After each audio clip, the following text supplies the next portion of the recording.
नमस्कार प्यारे परीक्षार्थियों, मैं इंजीनियर राहुल वाजपेयी, अनुदेशक मैकेनिक मोटर व्हीकल ट्रेड, राजकीय औद्योगिक प्रशिक्षण संस्थान बहराइच से आप सभी का स्वागत करता हूं।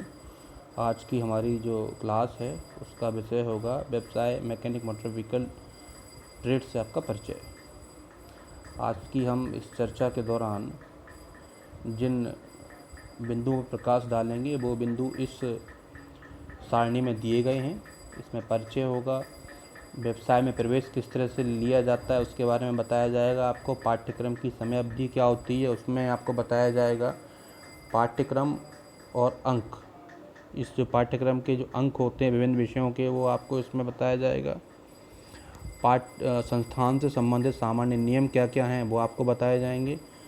मैकेनिक मोटर व्हीकल में भविष्य और मोटर मैकेनिक के कर्तव्य और संदर्भ, इन बिंदुओं पर इस क्लास में चर्चा होगी। तो सर्वप्रथम हमारी जो स्लाइड है वो परिचय। तो सबसे पहले मैं आपको आईटीआई के बारे में बताना चाहूँगा कि आईटीआई क्या होते हैं, क्योंकि आईटीआई की ही एक आईटीआई में जिन विभिन्न व्यवसायों में प्रशिक्षण दिया जाता है उनमें से एक होता है मैकेनिक मोटर व्हीकल। तो मैकेनिक मोटर व्हीकल के बारे में सीधे जाने से पहले मैं आपको आईटीआई के बारे में बताना चाहता हूँ। तो ये राजकीय औद्योगिक प्रशिक्षण संस्थान भारत सरकार के कौशल विकास एवं उद्यमिता मंत्रालय के अधीन चलाए जाने वाले प्रशिक्षण संस्थान है, जिसके अंतर्गत सीटीएस के माध्यम से प्रशिक्षुओं को विभिन्न व्यवसायों में अभियांत्रिकी और गैर अभियांत्रिकी शिक्षा का प्रशिक्षण दिया जाता है। अप्रैल 2016 तक भारत में लगभग 13,105 औद्योगिक प्रशिक्षण संस्थान थे, जिसमें से 2293 सरकारी और 10,812 प्राइवेट या निजी प्रशिक्षण संस्थान थे। मैकेनिक मोटर व्हीकल जो व्यवसाय है उसकी अवधि 2 वर्ष की होती है। अब हम जानेंगे व्यवसाय में प्रवेश, एडमिशन इन ट्रेड किस तरह से लिया जाता है। तो मैकेनिक मोटर व्हीकल व्यवसाय में प्रवेश लेने के लिए एक शर्त है, एक पात्रता होना बहुत ज़रूरी है। अगर आप मैकेनिक मोटर व्हीकल ट्रेड में एडमिशन लेना चाहते हैं तो सबसे पहले जो आपकी क्लास 10 जो आपने उत्तीर्ण की है उसमें विज्ञान और गणित विषयों का होना बहुत ज़रूरी है। अगर आपकी 10वीं कक्षा में गणित और विज्ञान जैसे विषय नहीं है तो आप पात्रता नहीं रखते हैं मैकेनिक मोटर व्हीकल में प्रवेश की, ठीक है। और मैकेनिक मोटर व्हीकल में कोई भी प्रवेश ले सकता है, बशर्ते वो जो है 10th जो है उसकी 10th में क्या है, मैंने आपकी 10th एजुकेशन 10th क्लास आपको करना बहुत ज़रूरी है। और 10th क्लास में आपका साइंस साइड मतलब साइंस और मैथ होना बहुत आवश्यक है, ये ध्यान रखिएगा इस चीज़ को। फिर नेक्स्ट चीज़ आती है कि मैकेनिक मोटर व्हीकल में प्रवेश के लिए जो भी इंटरेस्टेड कैंडिडेट हैं वो राज्य व्यावसायिक प्रशिक्षण परिषद उत्तर प्रदेश की आधिकारिक वेबसाइट scbtup.in पर जाकर आवेदन पत्र कर सकते हैं, ठीक है। तो इस तरह से जो अब ये साइट आप ओपन करेंगे scbtup.in, इसमें जो जानकारी आपसे पूछी जाएंगी उनको आप सिलसिलेवार तरीके से उनका जवाब देकर भरकर आप ऑनलाइन अप्लाई कर दीजिएगा। फिर जो मेरिट बनेगी, मेरिट में अगर आपकी परसेंटेज के हिसाब से अगर आप उसमें आते हैं तो आपको व्यवसाय में प्रवेश मिल जाएगा। नेक्स्ट जो है पाठ्यक्रम की समय अवधि। तो अभी आपके सामने जो मैंने इसमें आपको सारणी दिख रही है, इसमें मैं बताऊंगा कि जो इसमें अंतर्गत कौन कौन से विषय आपको पढ़ाए जाएंगे और उनका कितना उनके लिए समय निर्धारित किया गया है। तो आप ज़रा देखिए, ये प्रोफेशनल स्किल जो है उसके लिए राष्ट्रीय प्रशिक्षण घंटे हैं 2158, और प्रोफेशनल नॉलेज जो है उसके लिए 508 घंटे हैं। वर्कशॉप कैलकुलेशन एंड साइंस के लिए 168 घंटे, इंजीनियरिंग ड्राइंग के लिए 252 घंटे, एम्प्लॉयबिलिटी स्किल के लिए 110 घंटे, लाइब्रेरी एवं अन्य गतिविधियों के लिए 168 घंटे, प्रोजेक्ट कार्य के लिए 320 घंटे, रिवीजन एवं परीक्षा के लिए 480 घंटे निर्धारित किए गए हैं। और कुल मिला के आपको 4160 घंटे आपको दिए गए हैं। इसके अंदर आपको जो है एक जो है अपनी ट्रेनिंग करनी है।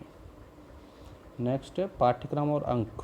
इस स्लाइड में आप जानेंगे कि जो आपका सिलेबस है उसके अंदर जो विषय हैं उनको विषय में कौन जो हैं विषय के कितने अंक निर्धारित किए गए हैं और मार्किंग किस तरह से की जाएगी।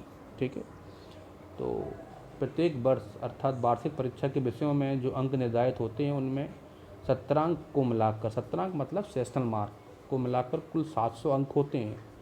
परीक्षार्थियों को सत्रांक तथा प्रयोगात्मक कार्य को गृह कार्य के आधार पर दिए जाते हैं। मतलब परीक्षार्थियों के जो सत्रांक अंक होंगे, जो सेशनल मार्क्स होंगे, उसको देने का क्या क्राइटेरिया फिक्स है कि जो प्रैक्टिकल वर्क जो करते हैं वो वर्कशॉप में, और उन्हें डेली जो गृह कार्य मिलता है या क्लास टेस्ट जो होते हैं उसके आधार पर उनका असेसमेंट किया जाता है और उन्हें सेशनल मार्क्स दिए जाते हैं जिन्हें सत्रांक बोलते हैं हम। ये सत्रांक जो होते हैं ट्रेड परीक्षा के परिणाम में जोड़े जाते हैं। मैकेनिक मोटर व्हीकल के अंतर्गत आने वाले विभिन्न विषयों के अंक निम्न बताएं। इस सारणी में आप देख रहे होंगे कि जो विभिन्न पेपर होते हैं तो उनके अंक, सत्रांक और कुल पूर्णांक दिए गए हैं। तो आप देखेंगे प्रैक्टिकल जो होता है 270 मार्क्स का होगा, 30 नंबर के सत्रांक होंगे। इस तरह से जो प्रैक्टिकल पूरा आपका 300 नंबर का हो जाएगा। दूसरा पेपर है उसमें थ्योरी और एम्प्लॉयबिलिटी स्किल होता है, वो उसमें आप देखेंगे जो थ्योरी का एंड टर्म एग्ज़ाम होगा वो 150 नंबर का होगा, सत्रांक 20 नंबर का होगा। इस तरह से 170 नंबर का हो जाएगा। फिर आपका जो एम्प्लॉयबिलिटी स्किल है, एम्प्लॉयबिलिटी स्किल आपका 50 नंबर का, ऐसा कोई सत्रांक नहीं है, तो ये एक 50 नंबर का फाइनल रहेगा। तो पेपर 2 के कुल अंक हो जाएंगे आपके 220। तीसरा पेपर आपका जो पेपर 3 है इसमें वर्कशॉप, कैलकुलेशन और इंजीनियरिंग ड्राइंग का एक कंबाइंड रहेगा। इसमें 75 नंबर आपके एंड टर्म एग्ज़ाम के होंगे और सत्रांक आपका 10 नंबर का होगा। इस तरह से कुल पूर्णांक होंगे वर्कशॉप कैलकुलेशन के 85, और जो आपका इंजीनियरिंग ड्राइंग है इसका जो आपका एंड टर्म एग्ज़ाम होगा वो 75 नंबर का होगा। वार्षिक परीक्षा जो आपकी 75 नंबर की होगी और सत्रांक आपके 20 नंबर के होंगे। इस तरह कुल पूर्णांक आपके हो जाएंगे 95 नंबर के। तो आपका जो पेपर 3 है उसका कुल पूर्णांक होगा 180 नंबर का। तो आप देख रहे होंगे जो यहाँ पे मैंने लास्ट जो रो है उसमें दिखाया गया है कि आपके जो सारे अंक हैं वो आपके 620 नंबर के हैं। सत्रांक आपके तीनों सब्जेक्ट के मिला के आपके 80 नंबर के हो रहे हैं। तो आपका जो कुल आपका फर्स्ट एक वर्ष जो आपका होगा वो आपका 700 नंबर का होगा। ठीक है, लेकिन आपकी परीक्षा जो होगी 700 नंबर की होगी। इसमें आपके जो आखिरी में एग्ज़ाम लिए जाएंगे वो 620 नंबर के होंगे। 80 नंबर आपको कॉलेज से जो टीचर होगा वो असिस्ट करेगा आपका। ठीक, नेक्स्ट स्लाइड है संस्थान से संबंधित सामान्य नियम।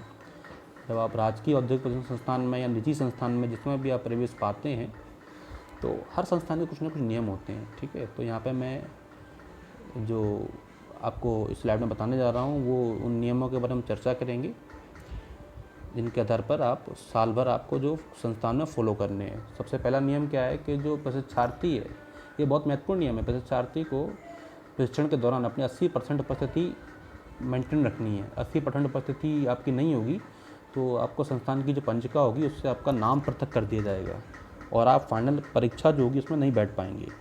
सेकंड चीज़ है प्रशिक्षार्थी को जो ट्रेनिंग होती है वर्कशॉप में, उसमें ट्रेनिंग के लिए बड़ी कॉस्टली इक्विपमेंट दिए जाते हैं।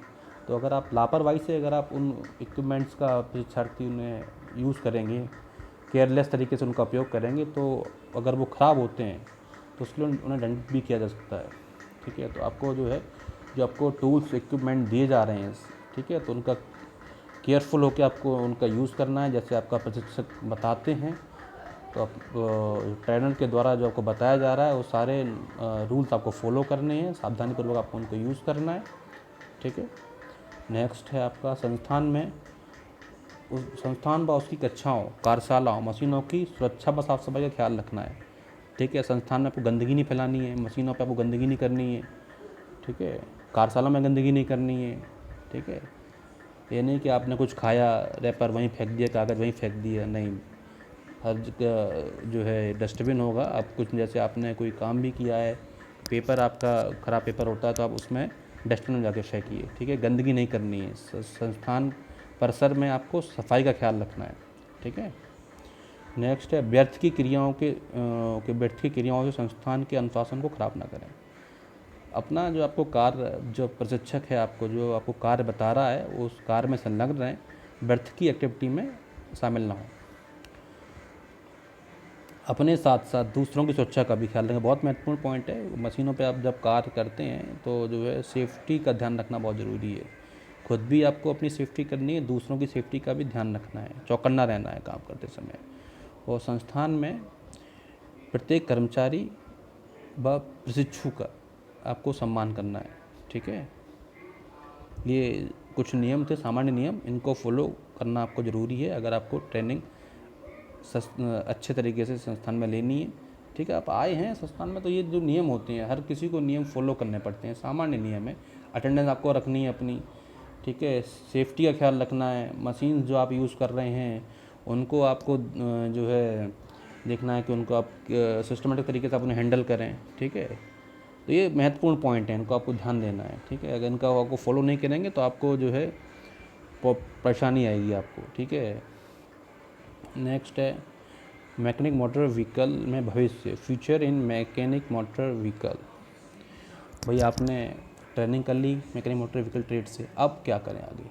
ठीक है भाई, जब हम कोई कार्य करते हैं तो उसका फ्यूचर भी सोचते हैं ना, कि भाई हमने जैसे इंजीनियरिंग कोई लोग करते हैं, कोई लोग डॉक्टरी करते हैं, तो कुछ सोचे करते हैं कि डॉक्टर बन जाएंगे तो हमें डॉक्टर बनने का हमारा भविष्य ऐसा होगा। ठीक है, इंजीनियर बनेंगे तो इंजीनियर बनने का हमारा भविष्य ऐसा होगा। तो आपने ITI में एडमिशन लिया है तो उसके बाद आप क्या कर सकते हैं। ठीक है, तो यहाँ इस स्लाइड में हम उन बिंदुओं के पर बात करेंगे।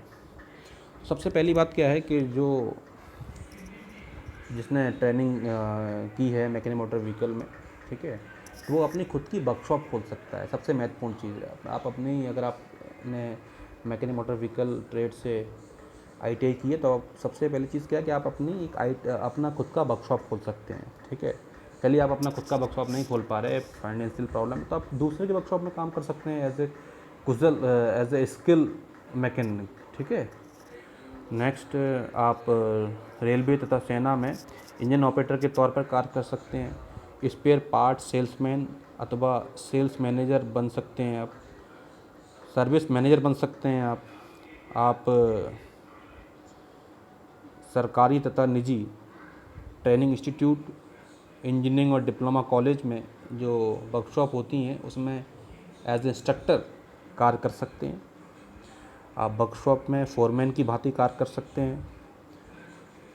आप इंजन से चलने वाली मशीनों तथा यंत्रों के मैकेनिक के रूप में कार्य कर सकते हैं। तो ये भविष्य फ्यूचर है, बताया गया है कि आपने अगर मैकेनिक मोटर व्हीकल से ITI कर ली तो आप इन जगह जा सकते हैं। ठीक है, इस स्लाइड में हम लोग जानेंगे मोटर मैकेनिक के कर्तव्य के बारे में, ड्यूटीज़ ऑफ मोटर मैकेनिक। तो एक मोटर मैकेनिक के जो कर्तव्य होते हैं वो निम्नवत हैं: अनुरक्षण, खोलना बांधना, ट्यूनिंग, निरीक्षण, ओवरऑलिंग एंड रिकंडीशनिंग।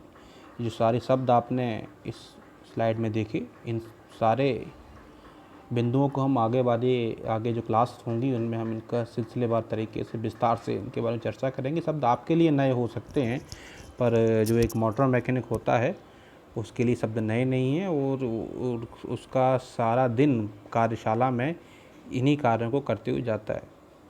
ठीक है, ये इस स्लाइड में मैंने संदर्भ के बारे में बताया है कि जो क्लास के लिए जो मैंने डाटा लिया था, मैंने कहाँ से लिया, वो मैंने स्लाइड में बताया आपको। धन्यवाद दोस्तों, प्रशिक्षार्थियों, इस क्लास के आखिर तक बने रहने के लिए आप सभी का धन्यवाद। मिलते हैं अगली क्लास में, तब तक आप अपना ख्याल रखें और सरकार के द्वारा बताए गए नियमों का इस कोरोना काल में सख्ती से पालन करें। अपना और अपने घर वालों का ख्याल रखें। धन्यवाद, बहुत बहुत धन्यवाद।